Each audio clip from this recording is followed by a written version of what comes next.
Hello everyone, welcome back to my YouTube channel ಅಟಿಲ್ by ಪೂಜಾ.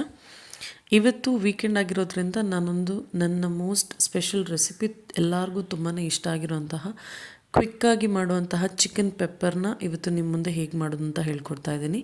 ಇಲ್ಲಿ ನಾನು ಒಂದು 3/4 kg ಚಿಕನ್ ತಗೊಂಡಿದ್ದೀನಿ, 3 ಸ್ಪೂನಷ್ಟು ಮೊಸರು, ಶುಂಠಿ ಬೆಳ್ಳುಳ್ಳಿ ಪೇಸ್ಟ್, ಆಮೇಲೆ ಪೆಪ್ಪರ್ ಪೌಡರ್ ಮತ್ತು ರುಚಿಗೆ ತಕ್ಕಷ್ಟು ಉಪ್ಪು, ಅರಿಶಿನ ಇಷ್ಟನ್ನು ಹಾಕಿ ಚೆನ್ನಾಗಿ ಮ್ಯಾರಿನೇಟ್ ಮಾಡಿ ಒಂದು ಅರ್ಧ ಗಂಟೆಗಳ ಕಾಲ ಇಟ್ಕೊತೀನಿ. ನೆಕ್ಸ್ಟ್ ಇವಾಗ ಮಸಾಲ ಮಾಡೋಕ್ಕೆ ನಾನಿಲ್ಲಿ 2 ಸ್ಪೂನಷ್ಟು ಪೆಪ್ಪರ್, 1 ಸ್ಪೂನಷ್ಟು ಸೋಂಫ್ ಅಂದರೆ ಫೆನಲ್ ಸೀಡ್ಸ್, ಆಮೇಲೆ 1 ಸ್ಪೂನಷ್ಟು ಜೀರಿಗೆ, 2 ಸ್ಪೂನಷ್ಟು ಕೊತ್ತಂಬರಿ ಇದನ್ನು ಚೆನ್ನಾಗಿ ರೋಸ್ಟ್ ಮಾಡ್ಕೋಬೇಕು. ನಂತರ ಸ್ವಲ್ಪ ಕರಿಬೇವು ಹಾಕ್ಕೊಳ್ಳಿ, ಫ್ಲೇವರ್ ತುಂಬಾ ಎನ್ಹಾನ್ಸ್ ಆಗುತ್ತೆ. ಮತ್ತು ರೆಡ್ ಡ್ರೈ ಚಿಲ್ಲಿ ಇದನ್ನು ಚೆನ್ನಾಗಿ ಡ್ರೈ ರೋಸ್ಟ್ ಮಾಡಿಕೊಂಡು ಇದನ್ನು ಪೌಡರ್ ಮಾಡ್ಕೋಬೇಕು. ತಣ್ಣಗಾದ ನಂತರ ಪೌಡರ್ ಮಾಡಿಕೊಂಡು ಇಟ್ಕೋಬೇಕು. ಇವಾಗ ಒಂದು ಕಡಾಯಿ ಇಟ್ಕೊಳ್ಳಿ, ಎಣ್ಣೆ ಮತ್ತು ನಾನು ಯಾವತ್ತೂ ಹೇಳೋ ಥರ ಎಣ್ಣೆ ತುಪ್ಪ ಕಾಂಬಿನೇಷನ್ ಮಾಡ್ಕೊಳ್ಳಿ, ರುಚಿ ತುಂಬಾ ಚೆನ್ನಾಗಿರುತ್ತೆ. ಸೊ ಎಣ್ಣೆ ಒಂದು 4-5 ಸ್ಪೂನ್, ಆಮೇಲೆ ತುಪ್ಪ ನಿಮಗೆ ಎಷ್ಟು ಬೇಕೋ ಅಷ್ಟು. ನಾನು ಇಲ್ಲೊಂದು 2 ಸ್ಪೂನ್ ತುಪ್ಪ ತೊಗೊಂಡಿದ್ದೀನಿ.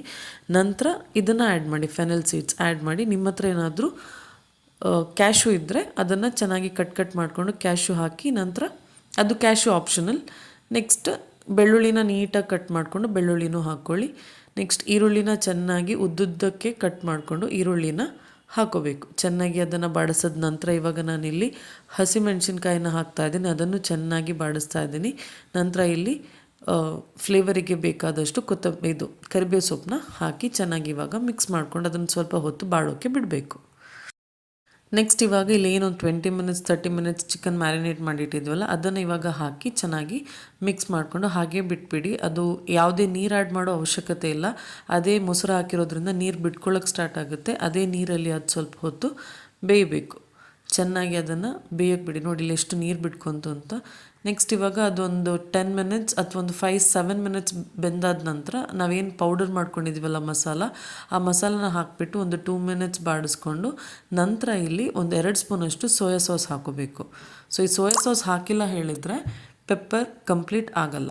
ಸೊ ಸೋಯಾ ಸಾಸ್ ಹಾಕೋಬೇಕು. ಆಮೇಲೆ ಇಲ್ಲಿ ನಾನೊಂದು ಯಾರಿಗೆ ಸ್ವಲ್ಪ ಸ್ವೀಟ್ ಫ್ಲೇವರ್ ಬೇಕು ಅಂತ ಇದ್ದರೆ ಹಾಕಿದ್ರೆ ಚೆನ್ನಾಗಿರುತ್ತೆ, ಹಾಕಿ ಒಂದು 2 ಸ್ಪೂನ್ ಟೊಮೆಟೊ ಕೆಚಪ್. ನಿಮ್ಗೇನಾದರೂ ಅದು ಬೇಡ ಹೇಳಿದರೆ ಅವಾಯ್ಡ್ ಮಾಡ್ಬೋದು. ಆ್ಯಂಡ್ ಇಲ್ಲಿ ನಾನು ಒಂದು ಅರ್ಧ ಸ್ಪೂನಷ್ಟು ಜಾಗ್ರಿ ಹಾಕಿದ್ದೀನಿ. ಆ್ಯಂಡ್ ಲಾಸ್ಟಿಗೆ ಕಸೂರಿ ಮೇಥಿನ ಕ್ರಷ್ ಮಾಡಿ ಹಾಕ್ಕೊಂಡಿದ್ದೀನಿ. ಇದು ಒಂಥರ ಡಿಫ್ರೆಂಟ್ ಆಗಿರೋ ಪೆಪ್ಪರ್, ಡೆಫಿನೆಟಾಗಿ ಟ್ರೈ ಮಾಡಿ, ನಿಮ್ಗೆ ಇಷ್ಟ ಆಗುತ್ತೆ, ತುಂಬಾ ಇಷ್ಟ ಆಗುತ್ತೆ. ಸೊ ಈ ಥರ ಮಾಡಿ ಒಂದು 6 ಮಿನಿಟ್ಸ್ ಹಾಗೆ ಬಾಡಿಸ್ಕೊಂಡು ಅದು ಹಾಗೇ ಆಯಿಲಲ್ಲಿ ಫ್ರೈ ಆಗ್ತಾ ಇರಲಿ. ಸೂಪರಾಗಿರುತ್ತೆ, ತುಂಬಾ ಚೆನ್ನಾಗಿರುತ್ತೆ. ಅನ್ನದ ಜೊತೆ ಅಥವಾ ನೀವು ಬೇಕಾದರೆ ಚಪಾತಿ ಮಾಡ್ಕೊಂಡು ಅದ್ರ ಜೊತೆನೂ ತಿನ್ಕೋಬೋದು, ಅಥವಾ ಸೈಡ್ಸ್ ಆಗಿನೂ ಯೂಸ್ ಮಾಡ್ಬೋದು. ಡೆಫಿನೆಟಾಗಿ ಈ ರೆಸಿಪಿನ ಟ್ರೈ ಮಾಡಿ, ನಿಮ್ಗೆ ಇಷ್ಟ ಆಗುತ್ತೆ. ತುಂಬಾ ಡಿಫ್ರೆಂಟ್ ಆಗಿರೋ ಫ್ಲೇವರ್ ಇದು ಪೆಪ್ಪರ್ ಚಿಕನ್ದು. ಈವನ್ ಬ್ಯಾಚುಲರ್ಸ್ ಕೂಡ ಇದನ್ನು ಮಾಡ್ಕೋಬೋದು. ಸೊ ಇದನ್ನು ಡೆಫಿನೆಟಾಗಿ ಟ್ರೈ ಮಾಡಿ, ಹೇಗಿತ್ತು ಅಂತ ಕಮೆಂಟಲ್ಲಿ ತಿಳಿಸಿ. ಆ್ಯಂಡ್ ಯಾರೆಲ್ಲ ಸಬ್ಸ್ಕ್ರೈಬ್ ಮಾಡದೆ ವಿಡಿಯೋ ನೋಡ್ತಾ ಇದ್ದೀರಾ, ಪ್ಲೀಸ್ ಚಾನಲ್ನ ಸಬ್ಸ್ಕ್ರೈಬ್ ಮಾಡಿ. Thank you for watching. Have a great weekend.